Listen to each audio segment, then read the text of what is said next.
তো hello guys, তো আজকে আমরা বাড়িতেই বার্গার বানিয়ে ফেললাম। তো যাই হোক, বার্গার বানানোর জন্য যেই বানটা থাকে, তো সেটা আমরা অনেক জায়গায় খুঁজলাম, খুঁজে পাইনি বলে ওর জন্য পাউরুটি দিয়েই বার্গার বানাতে হয়েছে।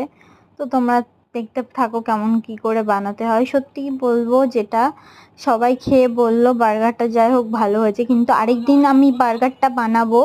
আরেকদিন বানানোর ইচ্ছা আছে, পুরো প্রপারলি যেরকম বার্গার তৈরি হয় বান দিয়ে, মানে বার্গারের যেই রুটিটা সেটা দিয়েই আরেকদিন বানাবো। তো আরেকদিন তোমাদেরকে ভিডিও শেয়ার করব। তো আজকের জন্য এই ভিডিওটা, তো তোমরা দেখতে থাকো। আর প্লিজ আমার আর কেমন লাগছে আমার ভিডিওটা, সেগুলো কমেন্ট করো এবং শেয়ার করো। আর সাবস্ক্রাইব করো, প্লিজ তোমরা সাবস্ক্রাইব করো সবাই, লাইক করো আর শেয়ার করো সবাইকে, আর আমাকে সাপোর্ট করো। Thank you guys.